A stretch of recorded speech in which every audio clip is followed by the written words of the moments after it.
Okay, I'm sharing my slides. So with that, welcome everyone sort of formally to our weekly call. For those of you that are not live but just watching the recording, I'm having to use my laptop webcam, which is to the side of my desk. So apologies for you'll mainly see the side of my head for this call, but bear with me. I'm sure it'll be a trivial thing to fix afterwards, but not live during the call. Okay, so the plan for the call, I'll come on to in a second, but firstly, thank you to our sponsors, DNS OARC, whose support for the call over the last 18 months or so is very much appreciated. The main thrust of our call today, we're going to talk about the ICANN 85 meeting, which took place in Mumbai last week. I'm just going to call out a handful of highlights from that meeting, and hopefully that will trigger a bit of a conversation. I'll also reflect very briefly on the first day of the IETF meeting, which is taking place this week in Shenzhen. Kicked off today, but obviously in Chinese time, so it finished at 10 a.m. this morning, UK time. And then we'll see how we get on time-wise, talk about some of the news headlines and such like as well. Right, without further ado, just a brief recap. It was the ICANN Community Forum, one of the sort of three main ICANN events of the year, held last week, well, from the Saturday before last, it kicked off and ran through to last Thursday, in Mumbai. Had a sort of reasonable number of attendees, but it was, I think, significantly down on what was expected because of the sort of travel issues going through the Middle East. So I think that affected a lot of participants, particularly from the sort of East Coast US and sort of further up and down the Americas, and also a reasonable number of European attendees as well. It was a select gathering compared to what would have been expected, as was fairly obvious from the size of many of the conference rooms and the ratio of seats to people. But it didn't mean it was much easier to get to talk to people. So for those of us that were there, it did have some upsides. Right, I'll skip over some of this. I'll leave in the slides just a reminder of some of the abbreviations that are commonplace in ICANN in case those are useful. So first thing, probably the overarching theme of the week was DNS abuse, at least in the sessions I was in. There were some other themes around the sort of the new GTLD application process, etc. That obviously came up a fair amount. But DNS abuse was pretty sort of dominant as a theme in those sessions I went into. And as a reminder, that's fairly tightly defined in ICANN terms. Only focuses on 5 specific categories of activity as shown on the slides. 4 primary ones, malware, botnets, phishing and farming. And the 5th one, spam, where it's used as a delivery mechanism for any of the other 4. So it's not, it certainly doesn't cover content. That's a topic that ICANN steers away from as a rule. And as I go through these, anyone that wants to, that's live on the call that wants to chime in, feel free to unmute and sort of shout at me. Bear in mind, as I'm sort of trying to face the camera as much as I can, I might miss your hand waving or your gestures on the screen. So if I don't pick up the fact you want to intervene, nothing personal, I haven't noticed. So what I'm going to do is just to pull out, as I say, 1 or at most 2 things from each day, just to highlight things that I thought were interesting and see where that sort of takes us. And for me, Saturday, well, kicked off sort of 9 a.m. In at the deep end with a discussion about DNS abuse and the proposal for a human rights impact assessment before any new requirements are placed on contract holders. So when you're sort of slightly jet lagged and perhaps haven't had enough coffee, there's nothing like diving into a conversation about DNS abuse and being reminded pretty much immediately that we're talking about the very tightly defined ICANN definition as opposed to anything else. So I heard that. Michael, did you want to interject at that point? Yeah, so this concept of a human rights impact assessment is something that has been a common theme across the last, I'd say, 12 to 18 months within the ICANN space. The one thing that I thought was very interesting here that would be of interest is historically the human rights impact assessment from the non-commercial constituency was more narrowly focused on privacy and stuff like that. What was interesting was I noticed a pivot within the GAC as well as some of the other stakeholder groups within the GNSO of looking at all human rights impact, all human rights, which would involve intellectual property as well as the right to prevent of being defrauded. So that to me is an interesting aspect and something before within the ICANN space. So that was the wrinkle that as a longtime ICANN person that I saw a potential expanding of what they will be looking at in human rights and to include the right not to be defrauded as well as intellectual property, not just what other people. So that was important, I think. Yes. And to be honest, that was of the session I went to, that was more evident in the session at the end of the week than this session. So we'll come back to that definitely. This session, in my opinion, was very much taking the sort of traditional, if I can call it that, approach of these discussions, which is pretty closely sort of looking at sort of the privacy rights primarily of registrants and not worrying so much about any human rights impacts on any actual or potential victims of their actions, and not looking really beyond those privacy rights. But you're absolutely right. Some of the discussions later on in the week, perhaps when there were more people engaged, were broader than that. But this was more, in my opinion, the sort of old school conversation. Yeah, you're right. It did certainly become more balanced later in the week. And I think, yeah, as I say, I try and stick to one or only two things per day deliberately. But I know, Michael, you were obviously in attendance, and I'm not sure if anybody else was, but if you were and want to jump in, even though I'm going to skip over stuff, feel free to do so. But otherwise, I will press on to the Sunday. And I'm using the slides that I used for the preview, obviously, as some of you may recall, which didn't quite fit in the whole agenda onto one slide for each day.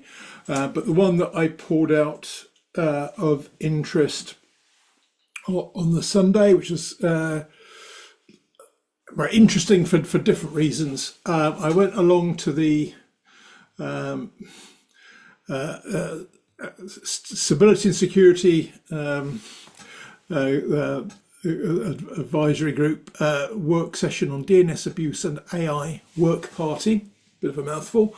This is a group that's been meeting for some months, and this was deliberately sort of positioned as the next meeting. I think they've had reasonably regular meetings, so it's an opportunity just to sort of sit at the back of the room and observe with very limited opportunities to engage in the discussion unless invited to by the chair.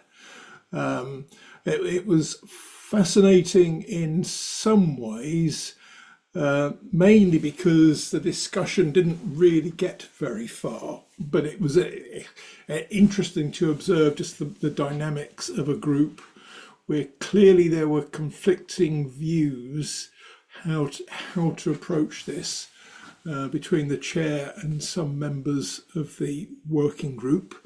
The chair was extremely keen to put in a definition of AI into the terms of reference for the group. A number of participants in the discussion within the working group thought that was a waste of time, probably, or if it was worth doing, it would be worth adding retrospectively once they'd actually undertaken the work. But otherwise, was not worth diverting their time and attention on. And essentially, they spent the hour of the meeting largely debating that point without making any substantive progress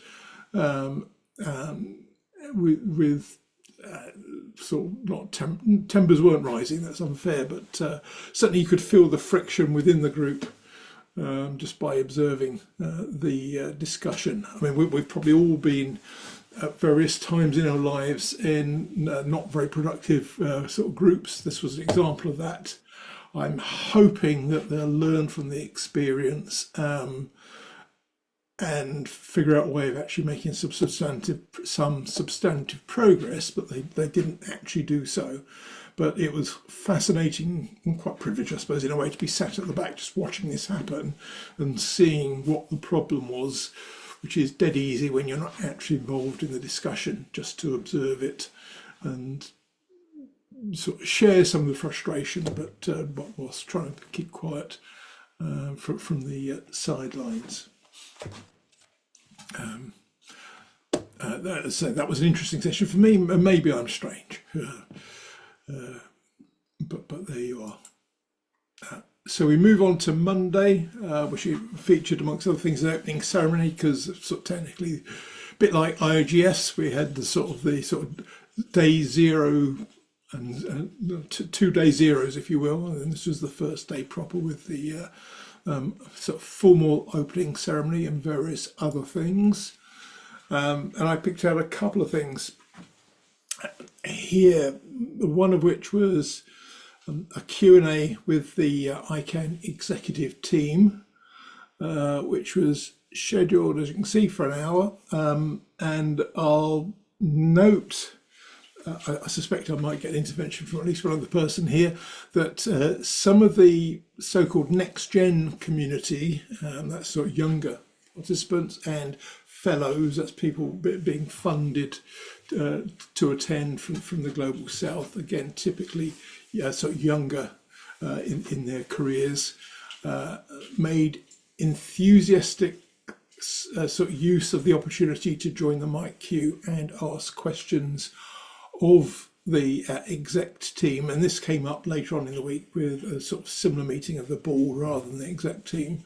But they mainly asked fairly soft and to the point repetitive sort of questions around universal acceptance, so acceptance of different character sets, alphabets, etc.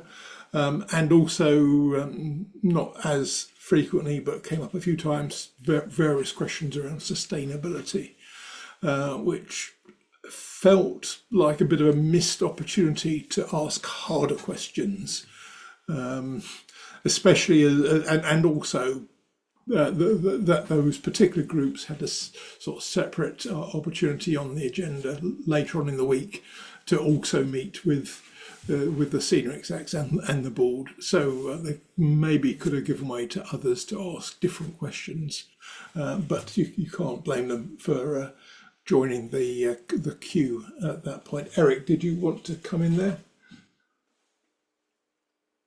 Yeah, thanks. Um, I've been to when I've been to ICANN before, you get up to the mic and then you're about ready to ask a hard question and then, oh, sorry, we don't have time for whatever. That happens a lot. Yeah. There's while we're on here, this is like the on this day the CC. Do you do any of the CC NSOD sessions? I think I did. I couldn't remember which day. It wasn't on this day though. But anyway, if you had Oh, something to sure, pull yeah, out from that, feel something free. I attended some of these, and one of them was really interesting. There was someone who, if you can imagine browser fingerprinting, like all the headers that you do in a browser to like to help uniquely identify or associate that someone visited something else. Well, someone actually come up with the concept of registration fingerprinting, where you have the birth of the domain, the registration, then it expires and it gets re-registered again. And then there's some other characteristics in there that seem like really useful for like identifying bulk operators. Like you can actually cluster these a heck of a lot better. So that was there's somewhere in the CCNSO track if you actually looking at you know doing that kind of analytics, that is an interesting find. There's a GitHub page. And the other thing, another takeaway I talk is that yet another registry, this one was IN, was saying, yes, we are using machine learning and AI to help moderate our own abuse. So the registry operators, I think more and more are standing up for their own brand name to, you know, to kind of do that work where they see they have access to most of the registration information and can do all those kind of correlations. So that was good to see. Brilliant. Well, do you think that that session you mentioned on the fingerprinting was during one of the Tech Day sessions, or Yeah, was I think it was one of the tech day. I think it was may have been the third one. okay? I'll have a look at that because I didn't make any of those. I do remember that. And for user acceptance, it was brought up a couple times, and I actually commented, thank you so much for, not allowing homoglyphs that are not in your language to show up in your TLD. Like that's actually a really sane policy. I think, you don't need a Cyrillic A and an Italian TLD name, right? Yes. Or when you have when it is actually your country, when you're actually using the letters of your country as the TLD, right? Let's just keep it all one language. Yeah, which I guess we all know is certainly a problem at the moment with sort of bogus domain registrations, and is really hard to spot from an end user point of view. Okay, well that's helpful. I'll look out for the recording for that.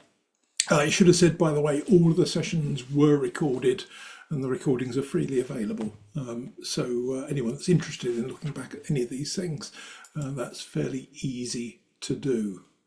But with the theme that you just mentioned, though, Eric, if I move on looking at Tuesday, again, second half of the agenda, one of my highlights of the week, probably my favourite presentation from the whole week, PIR hosted a session on DNS abuse on the Tuesday afternoon. And basically they sort of explained two separate programs that they've put together. The first of which is already live, which is rewards good behavior by registrars that use any of the PIR domains, so .org being their main one, but they have a range of others. I can't off the top of my head remember what they are, but .org is definitely by far their biggest one, and they give discounts to registrars that behave well. So they save money, and they're just about to introduce the second half of that program next month with penalties, where if you feature in their top 10 of badly behaved registrars for DNS abuse, and you have to feature in the top 10 for 6 months in a row, then you get suspended. And the first offence you get suspended for, I think it's 2 weeks, 14 days. Second offence, 30 days, and third offence, 180 days. And you're suspended from registering any of their GTLDs. Sorry. So, yeah, as they said, they have an advantage over some registries that because they look after .org, which is one of the big, most popular GTLDs. That gives them a reasonable amount of leverage with registrars. So it's going to be interesting to see how that plays out. But they are taking action to try and address DNS abuse with registrars that are doing business using their GTLDs, which is good to see. And from what I could tell, I think it does represent best practice in that space, and it's quite a coherent program. And it uses publicly available data, but they finessed it with some of their own algorithms. So yeah, really interesting program. Anyone that's in this space, I'd recommend watching that presentation, as that was good to see.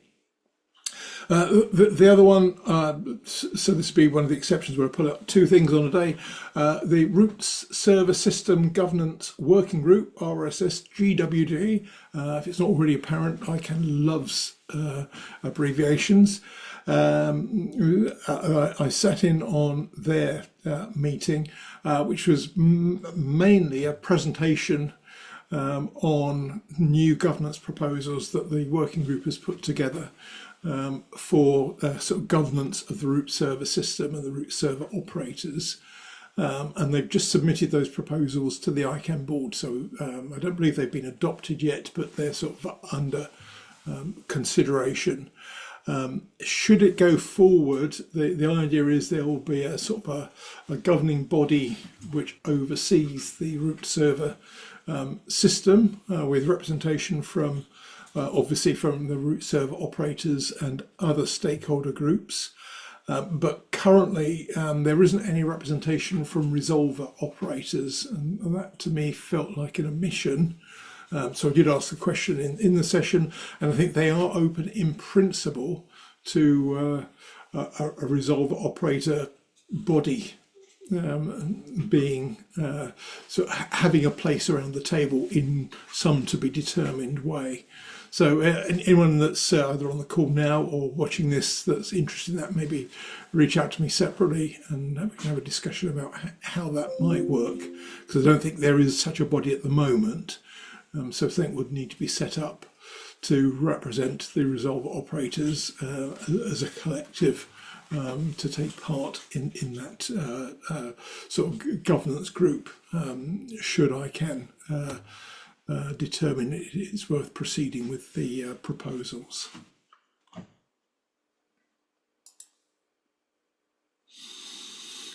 Other things, so moving on to the Wednesday, the at-large community had a session with ICANN's Office of the CTO, Octo, which was mainly to listen to a presentation from two members of the Octo team that have been doing research into DNS abuse, and they sort of listened to the presentation. I've heard some of it, or earlier iterations of it previously, because it's an ongoing research program, which has basically identified things that make it easier for abuse to happen. I'm going to paraphrase the whole sort of hour-long, or more than an hour and a half discussion, but things like having APIs, bulk registrations, use of crypto coins, etc. They're all and very low cost per domain are all things that attract malicious sort of parties to use a particular sort of registrar for their registrations, so largely taking advantage of domain generation algorithms to do bulk purchasing, etc. But it was a sort of well-structured couple of presentations, backed up by data. So if you want to see some of the sort of latest research behind DNS abuse, again, that would be a good session to watch from the ICANN Office of the CDO team. And then also from on the Wednesday, my other highlight of the week was a very innovative session, very interactive, hosted by two of the Two Cows team. Again, focused on DNS abuse, but they had a series of mini case studies where those of us that were in the room sat around the table were given a sort of pen picture of a range of different scenarios, and had to indicate whether we felt the registrar should take action, and this was focused in particular on so-called associated domains, where there's evidence of some form of DNS abuse by a registrant, and you have to determine whether they should, a registrar has sufficient information to justify suspending other domains, not just the one where they know DNS abuse is happening.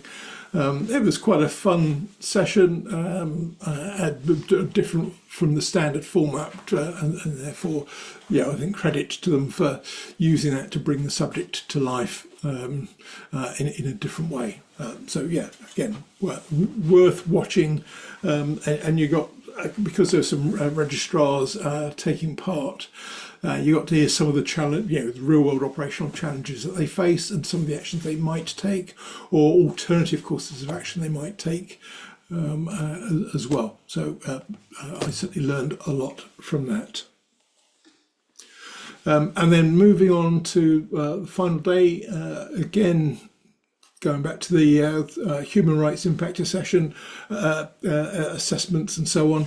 There was a town hall on human rights towards the end of the whole event, early in the afternoon on the Thursday. And going back to what I said earlier, this felt like a more balanced discussion on human rights, a more rounded sort of discussion with input from, for example, people concerned about intellectual property rights, as Michael mentioned earlier, which made it more interesting. And if you do listen to the recording, you might hear me occasionally mention other human rights impacts as well. So apologies in advance for that. And then finally, I didn't think I picked out anything else. But those to me were the highlights. You'll see there was also a board meeting towards the very end of the day, but as I said, again with a mic queue, but perhaps not necessarily with people making the best use. That wasn't it. It was the public forum. Earlier in the day, which was interesting to watch. But again, there was a lengthy queue. The other thing that occurred there was, because they had three queues effectively. They had the in-room attendees, the remote attendees, and also a Q&A pod. And I felt the sort of team facilitating the discussion didn't manage that as well as they could. So there were people in the physical queue for more than an hour who didn't make it to the front of the line to actually ask their question.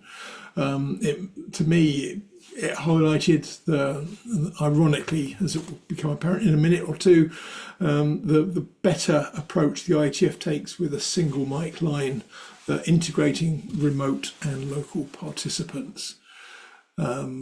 And that's maybe something that ICANN could potentially look at for the future, because I think standing in a queue for more than an hour and not asking a question is not fun. So I'll pause there. I mean, it was a good week, as I say, a lot less people in person than expected because of the sort of travel problems, but these things happen. But it was very much, I think, a really interesting meeting. I don't know if anyone else has any other observations that you want to make. Eric. There was one session I didn't catch it for Wednesday, but I did but I was there. It was the RSSAC/SSAC open mic, and there were some interesting questions there, and there's some entertainment value to some of the answers. And it's if America was cut off from the rest of the world, would things still work? And it's like, really? Oh, okay. Yeah, that's the question. Okay. And in any case, that it's fine. It's our Jeff Osborne is handled himself as well as he could in the face of such a question. fair enough. But Eric mentioned he was going to that because, sorry, Jeff, not Eric, Jeff mentioned he was going to that. We had breakfast, I think, together that morning. So we were both staying in the same hotel, and I didn't make that, but he mentioned he was expecting that was going to be quite a fun session. Sounds like it was in that case. I'll have to watch the recording. So thanks for highlighting. What was the answer, by the way? I think well, let's just say the word nuclear winter was used. Yes, fair enough. I mean, it does slightly remind me of I'm not sure if it's a real headline or not, but UK Yeah, example, fog in channel, Europe cut off. yeah. And the root operators are all independent, and any cast is king. And local root will help. Jeff has a thing he said in some of the other talks. I didn't watch all of them, but when people there's a lot of interest in apparently getting reports from some of the root operators about abuse or attacks or outages, and there hasn't been much forthcoming. I think there hasn't been very much to say, but everybody thinks there must be something anyway. So he had this analogy. He said, well, if people decided, that they were going to organize an attack on McDonald's, and a whole lot of people each, showed up at the same McDonald's, they could certainly shut it down. But if they each show up at their own local McDonald's all around the world, nobody would even notice. And I think he was just trying to explain how Anycast is effective in mitigating an attack. But I thought that was a pretty good analogy, something that's probably easily understood. Yeah, it's always good to put it in sort of real world terms like that, isn't it? I think his throwaway comment to me on the topic, and it sounds like he maybe gave a message in a similar vein, was, in perhaps year 3 of a new nuclear winter, the root server system might start to struggle, but there would have been many other problems that would have become more important well before that was top of your list. Food, water, air spring to mind as probably rather more important. Michael. Yeah, unfortunately, I missed that session as well. The one question I had, and I am going to listen to the recording probably this afternoon, did they discuss the concept and the framework regarding ICANN perhaps providing financial support to root server operators? Was that discussed at all during that public session? I don't think so. I think it was implied in the session I was referring to about the governance working group that would obviously need funding. I think, but that's answering a different question. I think, Michael, rather than what I think you were driving at there. No, I know within the registry stakeholder group, the reps there specifically talked about there being a funding mechanism not to support the governance body, but to actually potentially provide some type of compensation to root server operators, recognizing that it has gotten more costly to continue to serve that role. So I will go and listen to it because I do think when you get into ICANN reallocating money, that raises a number of issues. All right, thanks. Yeah.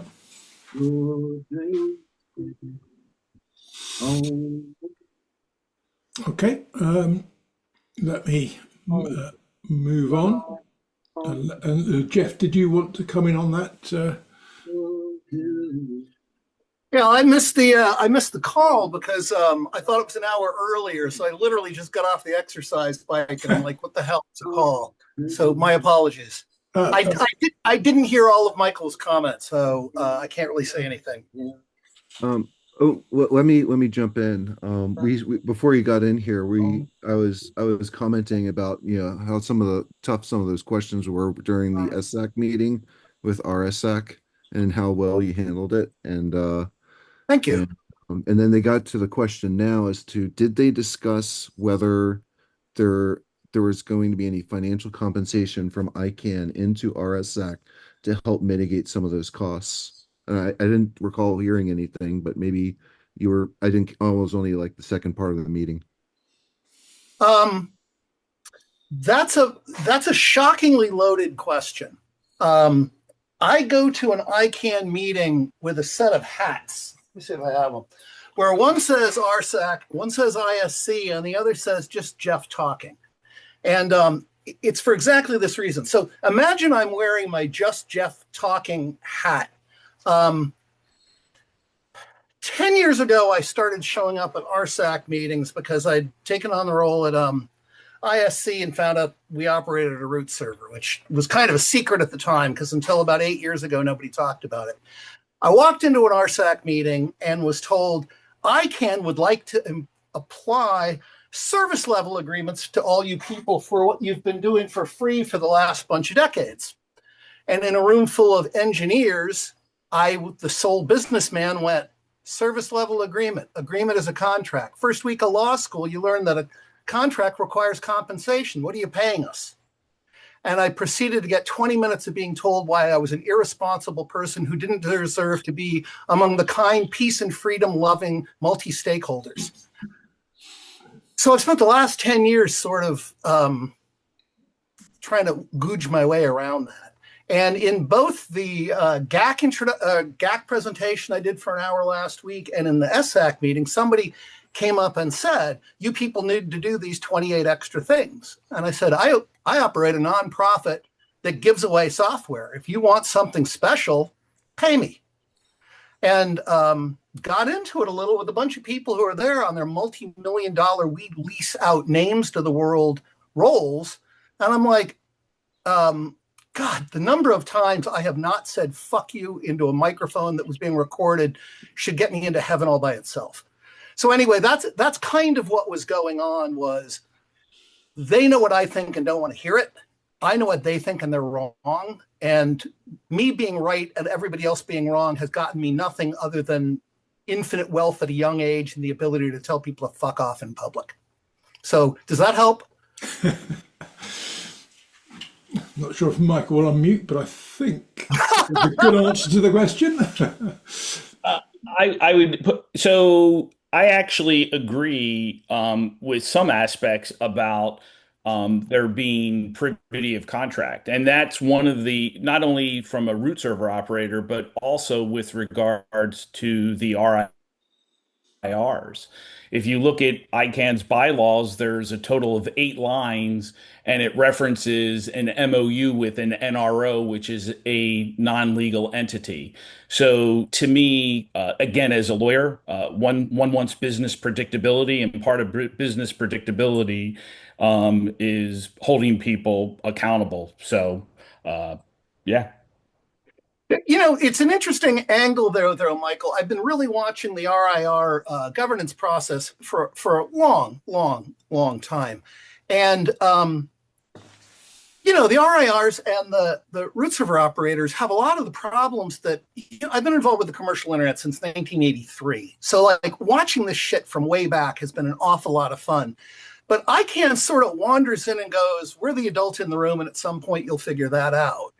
And the RIRs kind of said, well, we're pretty happy doing this. Thanks. Have a nice day. And, you know, we'll cooperate, but don't order us around. So I think the root server operators are kind of finding the RIR example a good one. It's not history repeating, but it's history rhyming.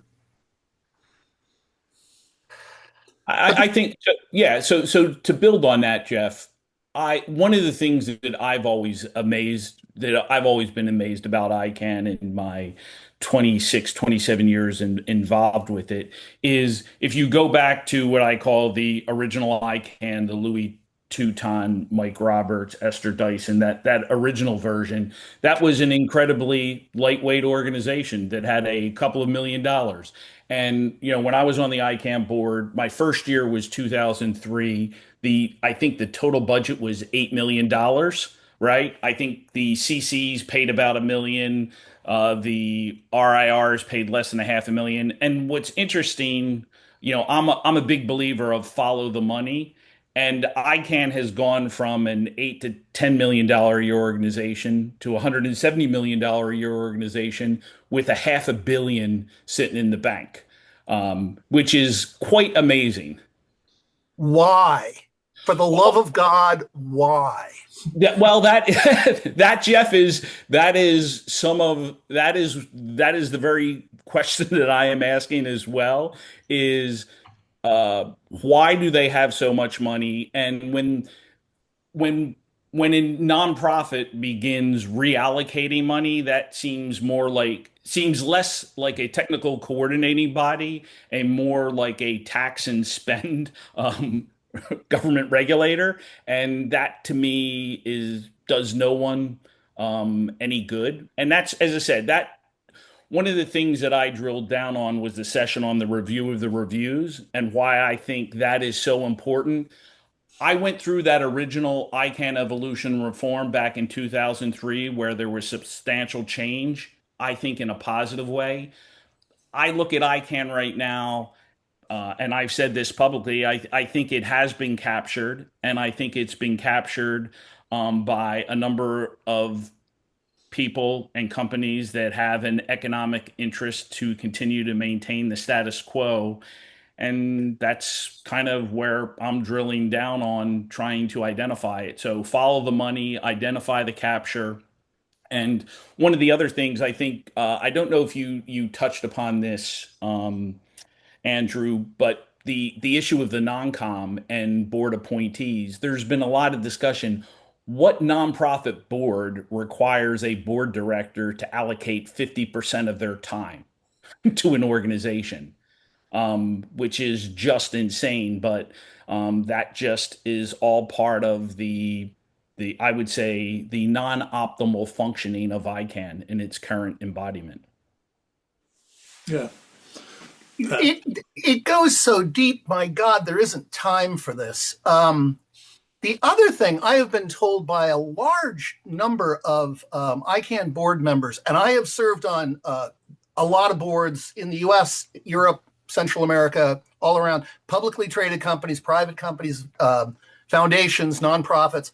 And I'd never heard of this before, where apparently, God, my screen is doing some weird thing, my camera. Apparently, before you are seated, either JJ or one of the other lawyers tells you, we can only keep you from being impoverished by lawsuits or imprisoned if you don't do anything ever or vote for anything ever that the ICANN legal organization has not approved.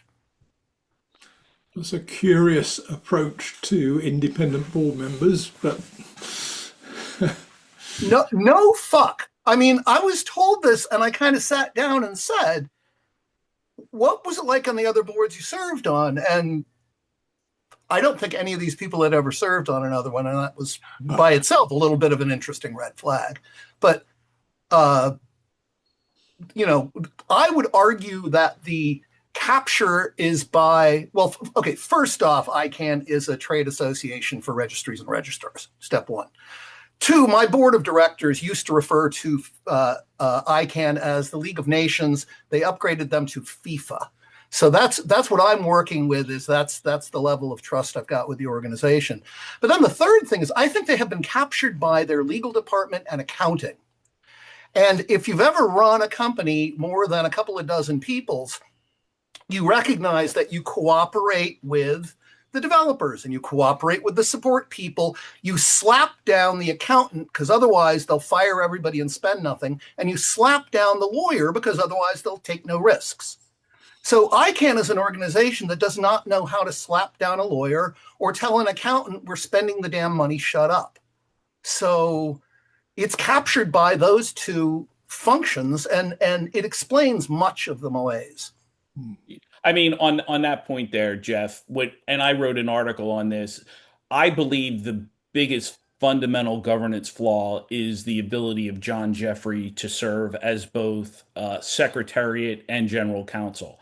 I think I will give John credit as a general counsel. He does an incredibly good job of minimizing ICANN's legal risk at all cost.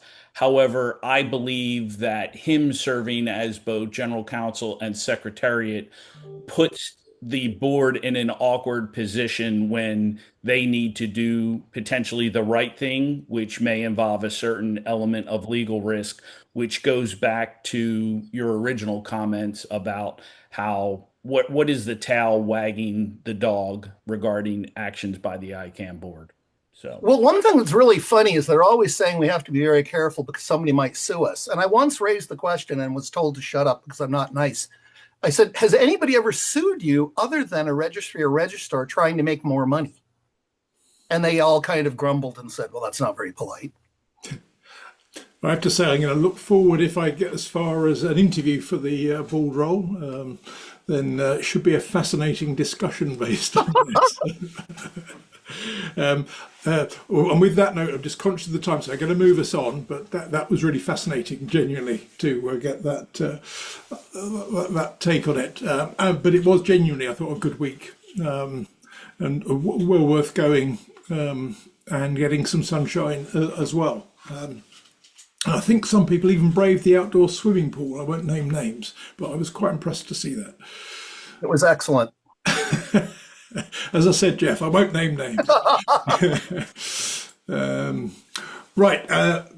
In fact, mindful of the time, I will only do one other thing briefly. So let me just... Actually, I'm going oh no, I'm going the right direction. So very briefly, ITF, I sort of just briefly share a couple of things on this. So a couple of things. So the numbers attending the ITF in Shenzhen this week, the sort of registration had a late burst. So the numbers from the system today, just over 800 people in Shenzhen in person and slightly more, but only by a handful or so, attending remotely. So 1,600 in total, which is pretty good. Compares well with the last meeting in Montreal. With that late surge, slightly more remote than in person, but that generally happens for meetings in Asia. Anyone that joined remotely this morning, session 1 had significant challenges with Meet Echo, which was an absolute joy at just after 1 o'clock in the morning UK time. But to be fair, it also impacted on the people in the room as well. So there were a lot of issues.